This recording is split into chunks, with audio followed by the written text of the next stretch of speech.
नमस्कार, जोहार। चलिए जानते हैं झारखंड की ताजा खबरों को, लेकिन उससे पहले अगर आपने अभी तक इस चैनल को सब्सक्राइब नहीं किया तो सब्सक्राइब कर लें, जिससे कि आपको झारखंड की ताजा खबर रोजाना मिलती रहे।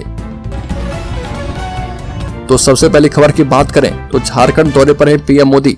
35,700 करोड़ की योजनाओं की शुरुआत होने वाली है और हर्ल फैक्ट्री का उद्घाटन भी होगा।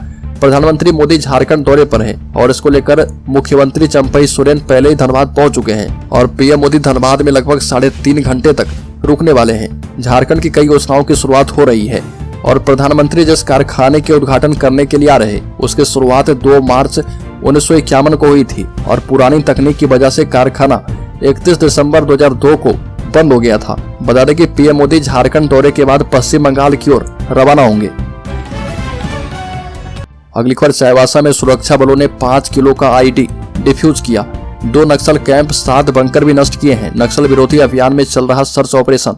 झारखंड के पश्चिम सिंहभूम में नक्सलियों के खिलाफ चलाए जा रहे अभियान में सुरक्षा बलों के हाथ बड़ी सफलता हाथ लगी है और सुरक्षा बलों ने टोंटो थाना क्षेत्र के वनग्राम जिमकी इकीर के पास जंगली पहाड़ी क्षेत्र में अभियान चलाकर 2 नक्सली कैंप को डिफ्यूज किया है। चाईबासा पुलिस ने रात लगभग 8 बजे इसकी जानकारी दी है। सुरक्षा बल ने इस अभियान में 7 नक्सली के बंकर नष्ट किए हैं और इन बंकरों में करीब 60 से 70 लोगों की ठहरने की सुविधा थी। नक्सली लंबे समय तक इन बंकरों में रहकर सुरक्षा बलों का सामना कर रहे थे, लेकिन अब नक्सल अभियान में धीरे धीरे सुरक्षा बलों की स्थिति मजबूत हो रही है।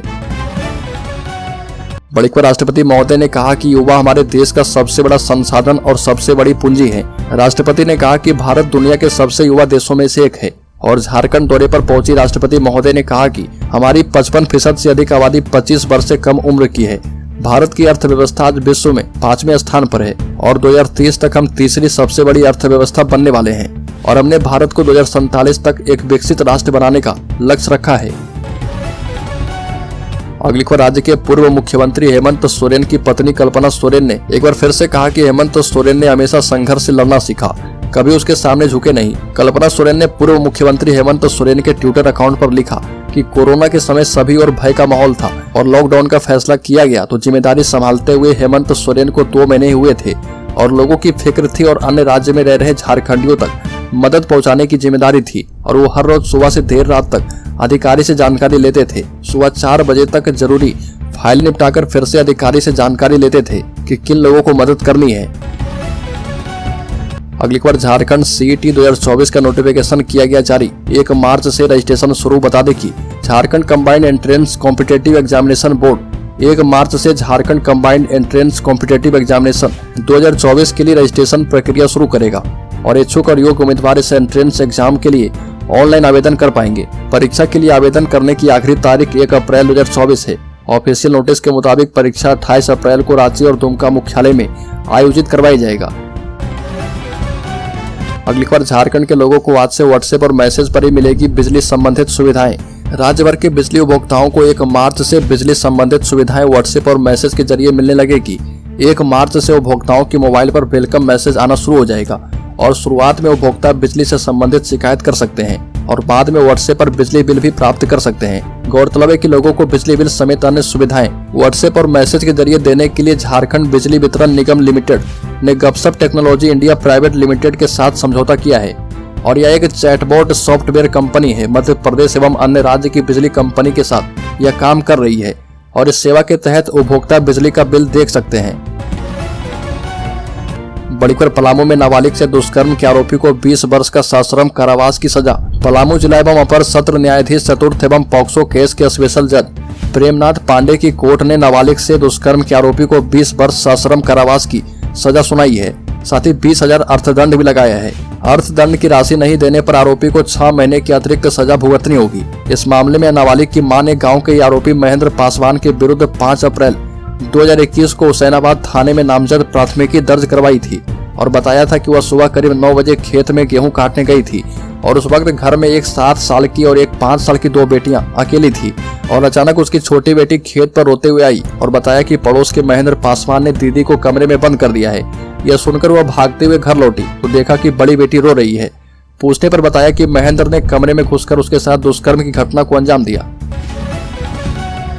बड़ी खबर, ग्राम सभा से अनुमोदित सूची को ही अबुआ आवास योजना में मिलेगी प्राथमिकता। संसदीय कार्य मंत्री आलमगीर आलम ने कहा कि ग्राम सभा से अनुमोदित सूची को ही अबुआ आवास योजना में प्राथमिकता दी जाएगी। अगर ग्राम सभा से अनुमोदित सूची में किसी भी स्तर की गड़बड़ी की शिकायत मिलेगी तो उस पर भी कार्रवाई की जाएगी। आलमगीर आलम ने विधायक लमोदर महतो की ओर से ध्यानाकर्षण के माध्यम से पूछे गए सवाल के जवाब में ये बातें कही और लमोदर महतो ने सदन को बताया कि ग्राम सभा से जो सूची अनुमोदित की जा रही है उसे हूबहू विभाग की वेबसाइट पर अपलोड नहीं किया जाता है। अगली खबर, रैयती जमीन पर जबरन सरकारी भवन बनाने पर झारखंड हाईकोर्ट की सख्त टिप्पणी। लैंड माफिया की तरह काम कर रहे अफसर। झारखंड हाईकोर्ट ने सरायकेला जिला निवासी एक व्यक्ति की रैयती जमीन पर सरकारी भवन बनाने की शिकायत वाली याचिका पर सुनवाई करते हुए सख्त आदेश जारी किए।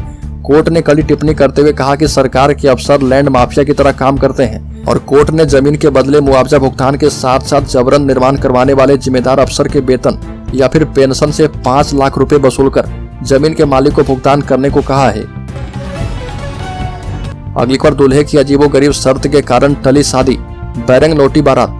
बता दें कि वैवाहिक रस्म के दौरान दूल्हे की अजीबोगरीब शर्त की वजह से शादी टल गई और बारात को बैरंग लौटना पड़ा। ये घटना है झारखंड के गढ़वा जिले के केतार थाना क्षेत्र का।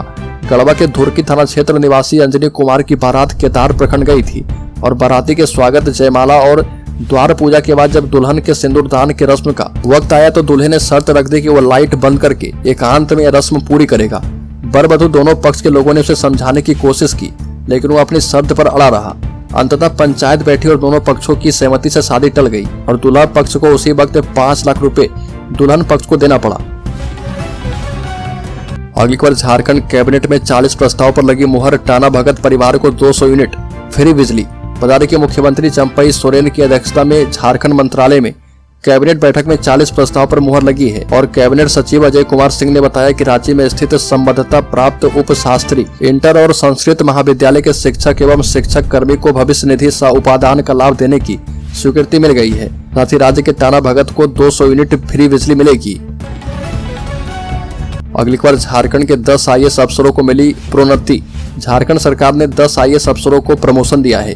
राजस्व विभाग के अपर सचिव अंजनी कुमार मिश्र को पदोन्नति देते हुए राजस्व निबंधन एवं भूमि सुधार विभाग का विशेष सचिव के पद पर पदस्थापित किया गया है, जबकि सेवानिवृत्त IAS संजय बिहारी अम्बस्ट को वैचारिक प्रमोशन दिया गया है। और इसी प्रकार ऊर्जा विभाग के अपर सचिव अंजनी दुबे को प्रमोशन देते हुए ऊर्जा विभाग का विशेष सचिव बनाया गया।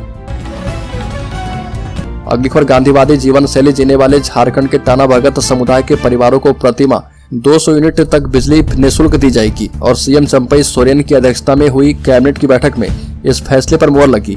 राज्य में टाना भगत समुदाय की करीब 30,000 की आबादी इस फैसले से लाभान्वित होगी और सरकार अब राज्य के 20 लाख लोगों को अबुआ आवास देगी।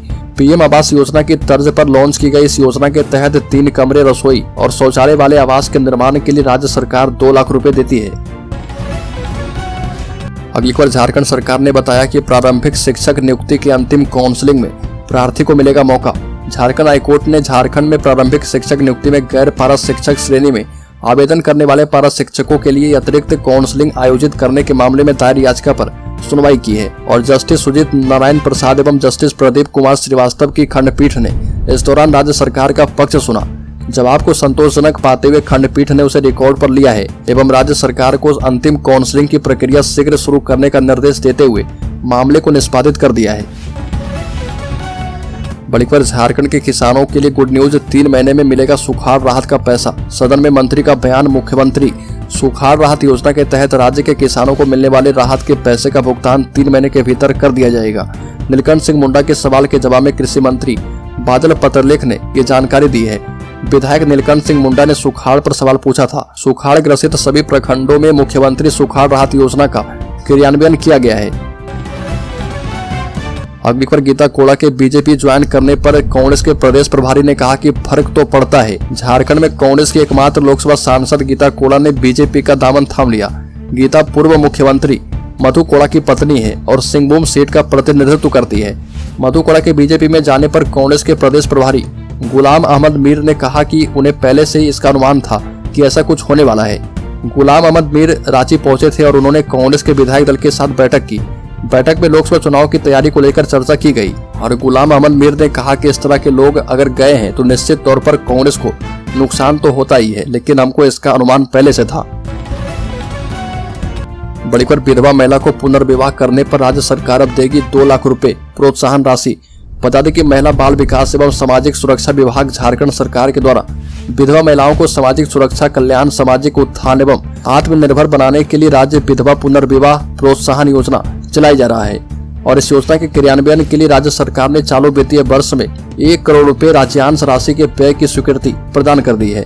विधवा महिलाओं को 2 लाख रुपए योजना का लाभ लेने के लिए लाभार्थी को झारखंड राज्य का निवासी होना जरूरी है। साथ ही लाभार्थी की आयु विवाह योग्य हो।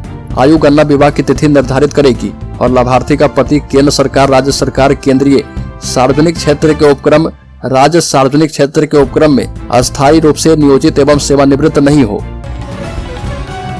बड़ी पर 13 दिन से अपहृत लड़की को ढूंढ नहीं पाई पुलिस। बता दें कि 17 साल की अपहृत नाबालिग बच्ची को रांची पुलिस 13 दिन तक नहीं खोज पाई क्योंकि उसकी कार्य प्रणाली सुस्त थी। और जैसे ही पीड़ित की मां हाईकोर्ट पहुंची, यही पुलिस सुनवाई से 12 घंटे पहले ही अपहृत लड़की को चांडिल से खोज निकाला। जब उसकी मां थाना के चक्कर लगाकर थक गई पर नामकुम थानेदार ने कोई दिलचस्पी इसमें नहीं दिखाई, तब मां अपनी नाबालिग बेटी को ढूंढ निकालने की गुहार लगाने हाईकोर्ट की शरण में गई और खंडपीठ के समक्ष डीआईजी अनूप बिरथरे, एसएसपी चंदन कुमार सिन्हा सशरीर पेश हुए और तुरंत लड़की मिल गई। अगली खबर रांची के पुदांग ओपी क्षेत्र के ऋषभ नगर के पास स्थित 5 दुकानों का ताला तोड़कर चोरी की घटना को अंजाम देने का मामला प्रकाश में आया है और इनमें किराना, फल, चप्पल, जूता सहित अन्य दुकान शामिल है। और पुलिस के मुताबिक 5 दुकान में चोरी की गई। सभी दुकानों से लगभग 30,000 रुपए की चोरी की गई है और मामले की जानकारी मिलने के बाद पुलिस जांच में जुटी है और आसपास के सीसीटीवी फुटेज को खंगाल रही है। फुटेज में संदिग्ध व्यक्ति दिखाई दे रहा जिसकी पहचान और तलाश की जा रही है। ओपी प्रभारी ने बताया कि फिलहाल पूरे मामले की जांच पड़ताल की जाएगी। अब तक आवेदन प्राप्त नहीं हुआ है। अगली खबर रांची में झारखंड तीसरा मोर्चा का कार्यकर्ता सम्मेलन 10 को। झारखंड तीसरा मोर्चा की उच्च स्तरीय बैठक पुरानी विधानसभा में हुई है और मोर्चा के संयोजक सह पूर्व मंत्री लालचंद महतो ने इसकी अध्यक्षता की और इसमें 10 मार्च को कार्यकर्ता सम्मेलन का निर्णय किया गया। इसके लिए राज्य भर में प्रचार प्रसार किया जाएगा। लालचंद महतो ने कहा कि जन दावेदारी के लिए आगामी लोकसभा चुनाव में तीसरा मोर्चा भाग लेगा। और संपूर्ण भारत क्रांति पार्टी के प्रदेश अध्यक्ष नील जस्टिन बेल कोको ने कहा कि खनिज संपदा से भरा राज्य लुटेरों का चंगुल में है और उसके विरुद्ध आंदोलन की आवश्यकता है। झारखंड नवनिर्माण दल के केंद्रीय संयोजक विजय सिंह ने कहा कि केंद्र एवं राज्य सरकार एचईसी के कर्मचारी का बकाया भुगतान कर पुनरुद्धार करे। वहीं बहुजन समाधान मोर्चा के महासचिव अब्दुल खलीक ने कहा कि पूंजीपतियों के फायदे के लिए देश में निजीकरण किया जा रहा